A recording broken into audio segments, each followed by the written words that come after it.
మిత్రులారా నమస్తే. పరమపావనమైన గీతాపారాయణానికి హృదయపూర్వక స్వాగతం. భక్తి యోగం 9వ శ్లోకం. అధ చిత్తం సమాధాతుం న శక్నోషి మయి స్థిరం అభ్యాసయోగేన తతో మామిచ్ఛాప్తుం ధనంజయ. శ్రీకృష్ణ పరమాత్మ అర్జునుడికి తన యందు స్థిరంగా మనసును నిల్పలేని పక్షంలో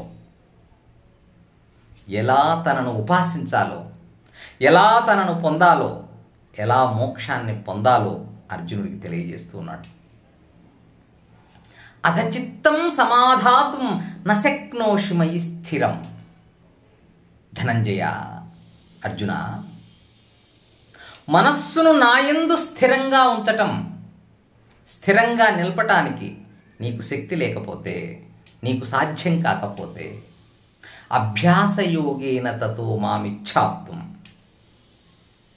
అభ్యాసయోగము చేత నన్ను పొందడానికి ప్రయత్నించు అంటూ ఉన్నాడు. ధనంజయ అంటున్నాడు. ధనంజయ, అర్జునుడు అన్నయ్యైనటువంటి ధర్మరాజు రాజసూయ యాగం చేసే సందర్భంలో, రాజసూయ యాగానికి అపారమైన ధన సంపదలు అవసరం. అందువల్ల అర్జునుడు ఉత్తర భారతదేశ దండయాత్ర చేశాడు. అనేక మంది రాజులను ఓడించి ఆ రాజుల నుంచి వారిని సామంత రాజులుగా కావించుకొని అపారమైన ధనరాశుల్ని పొందాడు. అందువల్ల అర్జునుడికి విజయము ద్వారా గొప్ప సంపద పొందాడు కాబట్టి ధనంజయ అంటాం. అలా అర్జునుడితో అంటున్నాడు, అర్జున, నువ్వు నాయందు మనసు స్థిరంగా ఉంచు. మొదట్లోనే చెప్పాడు, మనస్సును బుద్ధిని నాయందు నిలిపినట్లయితే మోక్షాన్ని పొందగలుగుతావని. అయితే మనస్సును స్థిరంగా నిలపలేకపోతే ఏం చేయాలో కూడా పరమాత్ముడు అమితమైన కరుణతో సెలవిస్తూ ఉన్నాడు. ఇక్కడ అర్జునుడు ఒక నెపం. ఆ పరమాత్ముడు తెలియజేస్తున్నది సకల మానవ కోటికి. ఎలా ఆయన్ని చేరుకోవాలి, ఎలా పరమార్థిక జ్ఞానాన్ని పొందాలి. మనస్సును ఆయన పైన లగ్నం చేయటం అయితే అంత సులువైంది కాదది. ఎందుకు? మనస్సు అనేది అతి చంచలమైనది. మనస్సు అనేది అంత స్థిరంగా ఉండేది కాదు. అయితే మనస్సు ద్వారానే మనం భగవంతుణ్ణి సాధించగలం. మన ఏవ మనుష్యాణం కారణం బంధమోక్షయో అని చెప్పుకున్నాం. అంటే మనస్సు చేతనే బంధము, మనస్సు చేతనే మోక్షము జీవునికి కలుగుతున్నవి. అంటే నీ మనస్సును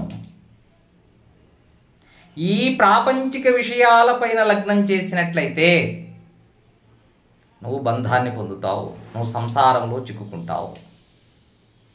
అలా కాకుండా మనస్సును పరమాత్ముడిపైన లగ్నం చేసినట్లయితే, పారమార్థిక విషయాలపైన మనస్సును స్థిరంగా నిలిపినట్లయితే నీవు మోక్షాన్ని పొందగలుగుతావు. కాబట్టి మోక్షాన్ని పొందడానికి దగ్గరి మార్గం లేదు. మనస్సును ఆ పరమాత్ముని యందు, ఆ పారమార్థిక జ్ఞానము యందు లగ్నం చేయటమే, పరమాత్మ యందు మనసు లయించటమే మార్గము, వేరే దారి లేదు. అయితే అది అంత సులభమైంది కాదు.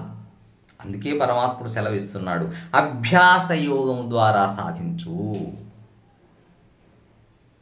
సాధన చెయ్యి. మనకి ఇంగ్లీష్లో ఒక నానుడు ఉంది, ప్రాక్టీస్ మేక్స్ పర్ఫెక్ట్.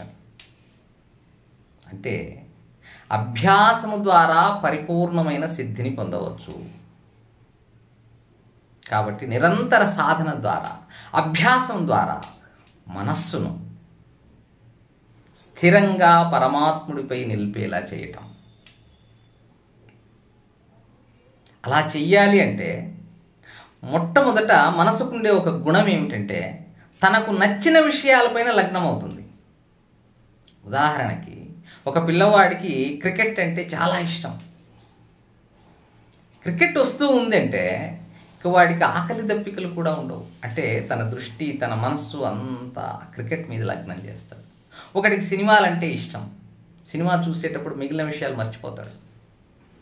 కొంతమందికి సీరియల్ అంటే ఇష్టం. అలా తమ మనసుకు ఏవి ఇష్టమైతే వాటిపైన మనసు ఉంచినప్పుడు ఇతర ధ్యాస అంటూ ఉండదు.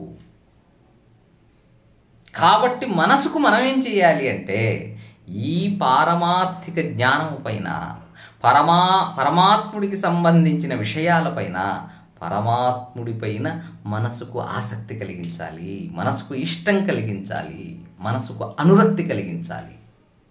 ఎప్పుడైతే మనసు భగవంతుడిపైన ప్రేమను, మమకారాన్ని, అనురక్తిని కలిగి ఉంటుందో అప్పుడు ఆ భగవద్ధ్యానము పట్ల, ఆ భగవంతుడికి సంబంధించిన జ్ఞానము పట్ల మనసు లయిస్తుంది, మనసు స్థిరంగా నిలబడుతుంది. కాబట్టి అభ్యాసం ద్వారా మనస్సును భగవంతుడిపైన స్థిరంగా ఉంచడానికి, స్థిరంగా నిలపడానికి ప్రయత్నించమంటున్నాడు పరమాత్ముడు. ఈ విషయాన్ని మనకు సులభంగా వేమన గారు అనగననగరాగమతిశయిల్లుచునుండు తినగ తినగవేము తీయనుండు సాధనమున పనులు సమకూరు ధరలోన విశ్వదాభిరామ వినురవేమా అని సెలవిచ్చాడు. కాబట్టి సాధనమున పనులు సమకూరు ధరలోన, సాధన నిరంతర అభ్యాసం, నిరంతరము చింతించడం, నిరంతరం ధ్యాస ఉంచటం. ఆ విధంగా చేసినప్పుడు మనం అనుకున్నది సాధించవచ్చు. కాబట్టి ఇక్కడ మనం సాధన ద్వారా మన మనస్సును స్థిరంగా ఉంచే ప్రయత్నం చేయాలి. అనవసరమైన విషయాల గురించి ఆలోచించడం మానేసి మనస్సును బయటి ప్రపంచములోకి వెళ్లకుండా నిలకడగా, నిశ్చలంగా ఉంచడం అలవాటు చేయాలి. అంటే మనస్సుకి ఆ చంచలతను, మనస్సు విపరీతమైన చాంచల్యం కలిగినటువంటిది. కాబట్టి ఆ చంచలత నుంచి మెల్లగా మనసుకు నిశ్చలత నేర్పాలి. నేర్పాలి అంటే మనసుకు ధ్యానం అలవాటు చేయాలి. ధ్యానం ఒక్కరోజుతో వస్తుందా? రాదు.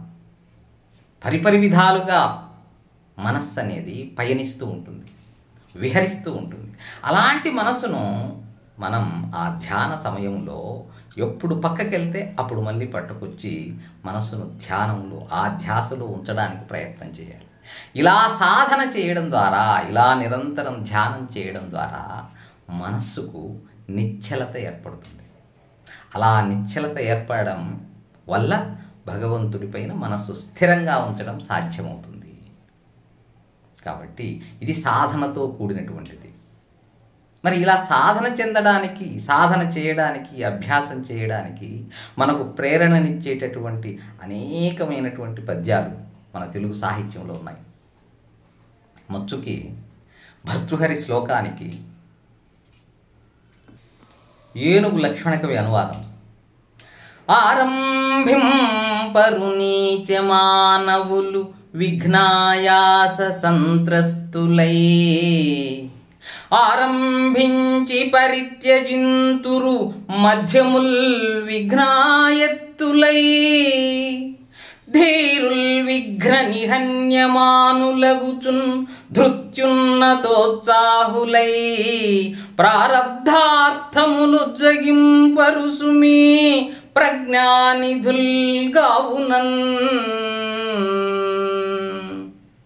కాబట్టి ఏవో ఆటంకాలు వస్తాయేమో అని పనిని ప్రారంభించకుండా ఉండటం కంటే, లేదా ఆటంకాలు వస్తూనే ఆ పనిని మధ్యలో ఆపడం కంటే, ఎన్ని ఆటంకాలు వచ్చినా రెట్టించిన ఉత్సాహంతో అనుకున్న పనిని సంపూర్ణంగా పూర్తి చేసేవాడే ధీరుడు, ఉత్తముడు.